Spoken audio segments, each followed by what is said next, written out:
Hi guys, and welcome back to my channel. This is Tiffany Benson, and I am going to show you guys how I go about planting a bunch of seeds indoors so then I can transplant them later on in my garden. So first I would like to say some really sad news, guys. Our little garden dog, Diamond, has passed away.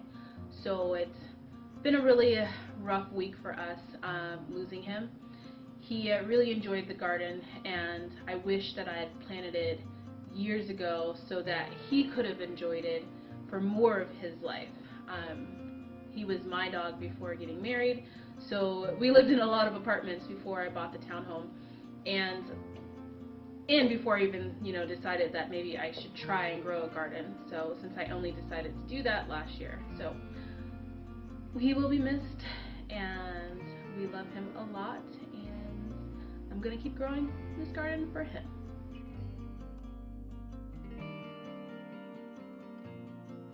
Okay, so when it comes to me planting seeds, I have a big bowl, I have some pots, I have the watering tray that the pots go into, and then I have natural and organic seed starting mix.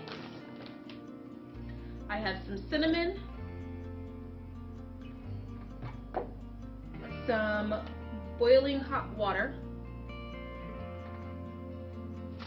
and a whole lot of seeds. So I'm not going to plant all of these right now, but I am going to plant one, well actually I'll do two, to show you guys all the steps that I do. So first what I do is, last spring I got a butt ton of fungus gnats, and I didn't know where they came from. I didn't know why. I just got a butt ton of fungus gnats. Turns out they came from my soil that I bought at Home Depot. So I watched a video by the Rustic Gardener, and he said that when he uses bagged soil that he always puts boiling hot water in it. So that is what I do now, and it was right. It did get rid of all the fungus gnats.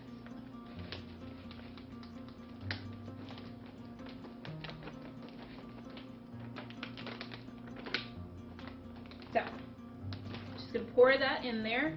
One of the things you want to do is not use garden soil, not use potting mix. You want to use some type of loose soil. I like the seed starting mix that you can buy in the bag, because it is very, very loose, as you guys can see. If you have a big giant garden, that may not be cost efficient for you. I mean, this bag did cost me around $5 a bag, but for me, I have an under 200 square foot garden, so this whole bag will plant enough seeds for me for the second season. So I'm just gonna pour my hot water in it.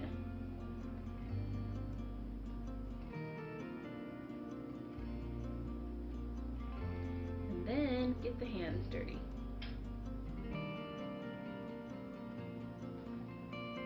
So I'm just gonna mix it up until it's kind of like not sopping wet, but moist.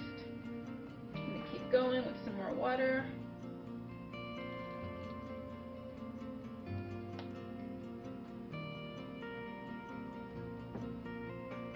One of the things I love about gardening is being able to get my hands dirty. It's so nice just to be a little connected with some dirt. It's like I used to make mud pies as kids, and then when I became adult, couldn't make a mud pie. But now I can. And nobody judges me. So I'm gonna mix that up. As you guys can see, it is not sopping wet, so it's not dripping, but it does clump when I put it all together, or when I squeeze it. It does come out in a ball. So I'm gonna let that cool for 1 second, or maybe like a minute.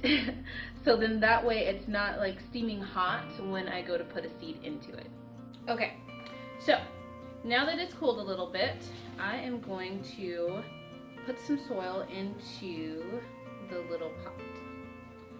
And I'm gonna push it down, but not like really get in there pushing it down, because I don't want to pack the soil, because then it's gonna make it too tight for the seeds. So I'm gonna go and just kind of put it to the top, just like that.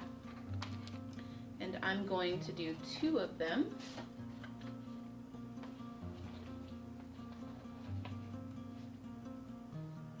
To make sure I get it in there. So you want to make sure that you have enough soil in your pot.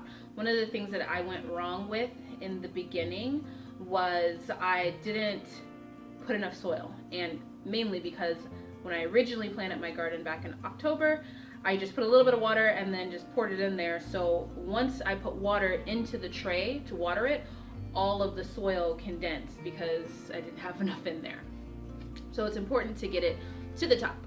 And also I used to plant in the little peat pellets, but plants grow pretty quickly in those. And for me, I am gardening in a small space. So I need my plants to be growing for a while indoors before transplanting them outside, because I still have stuff outside and I have a full garden outside. I do have a couple blank spaces, but it's not enough to be able to plant this whole tray outside.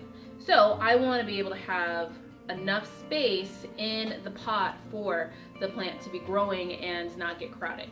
The little pea pellets, I used to have just roots growing all over the place outside of the little pea pellet, and they would only be in there for a couple weeks. So I'm gonna need something that can hold the plant for at least 4 to 6 weeks, because I don't plan on putting any of these in my garden until probably the end of August.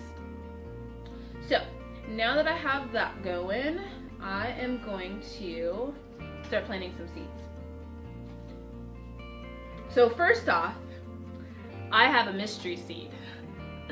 This is one that Jerry from the All Purpose Mom, she has a YouTube channel, and she actually came over and did a tour for her show and tell garden show at our lovely garden. And she brought me some seeds. So I know one of them was nasturtium, and I remember this one, she's saying it was a squash, and it looks like a squash, but yeah, it looks like a squash. I have no squash here. But I don't remember what type of squash. So if you guys want to guess in the comments down below. Jerry, don't tell me, because I think it's going to be fun to kind of grow and see what happens. So I'm going to put 2 of these into the little pot, and we're going to grow it and see what it turns out to be. So I'm just going to grab this. Now you always want to plant 2 seeds, or at least a couple seeds, so then that way if one of them doesn't germinate, then you have another one in there and you're not wasting the soil and wasting the pot. So I'm just going to stick a hole on either side and then just drop it in there and then just cover it up.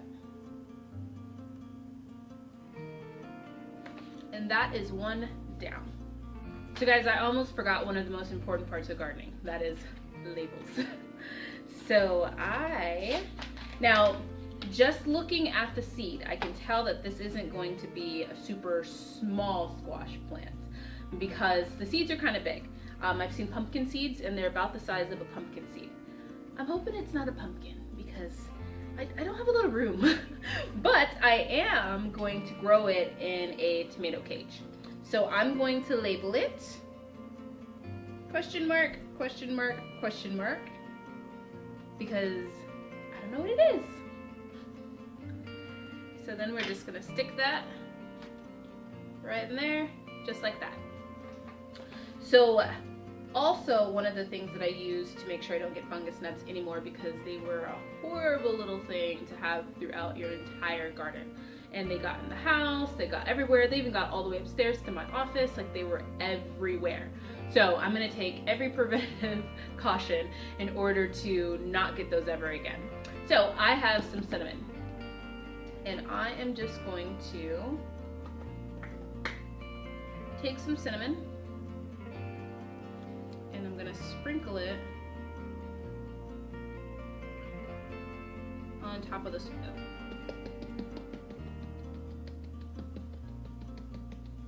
So this is supposed to be something that fungus gnats hate, and I swear during the spring I had cinnamon all over my garden, but there was just too many of them. I even got ladybugs. Ladybugs ate them all and then they dipped out. So apparently it's too hot for ladybugs in Arizona. So the next one I'm going to plant is going to be another squash. I'm actually going to plant all of these, but like I said, I'm going to plant 2 of them for you guys so you guys can see what I do. So I have 2 more. Just going to take 1 finger there and there, just like that, and then drop them in. And then just cover it. Grab my cinnamon.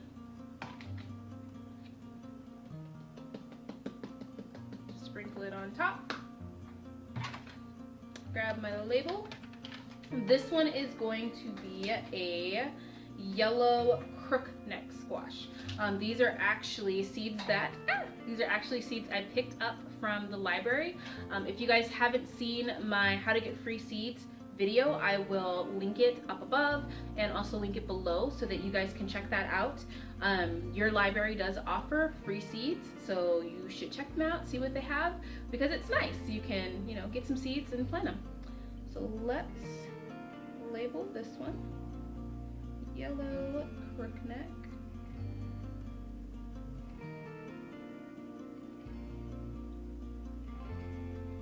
And then just stick this right in here.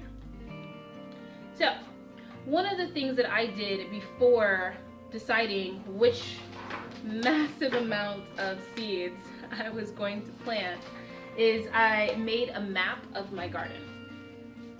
So I went through and I decided where I was going to be planting stuff, what was going to be coming out of the garden, what are we already kind of like tired of, what I planted too much of, what I didn't plant enough of, all of those different things. I kind of decided to see, okay, what should I plant next? So our garden is going to be under a lot of construction coming up here. So we're going to be adding another big bed, which I know you guys are probably wondering, where is she going to put that? Because her garden is very small. You guys will have to wait and see, because I have plans, and yes, another big raised garden bed, the same size as the really big ones out in the garden, is going in. It's gonna happen. It's gonna happen. So we're gonna put in another big garden bed, we're gonna put in some arch trellises, and we're also going to put in some more trellises to be able to maximize the space. I grew a lot of things this year, and I tried growing things in pots. I tried growing things really tightly together to see what needed space, what didn't need space. I grew some of the same varieties in a pot and in the bed to see if it grew the same, if it was better to grow it in a bed, or if it was better to grow it in a pot. So right now I made a list of everything that I have been growing to kind of keep track of where I should put things, what kind of space I needed, and what I can and can't grow, and how tightly I can grow things together. So we have a full plan. We are also right now planning to monsoon proof our garden so it does not blow away in the giant haboobs. So I hope this helped you guys. If you have any questions for me, put them in the comments below. Also, if you have any advice for me, definitely put that in the comments below, because I need all the advice I can get, because we're moving into year 2, guys, and year 2 I want to make sure that we are really producing a lot of food. So thank you guys for watching. Please subscribe, click the notification bell, and give me a big thumbs up. See you guys later. Bye.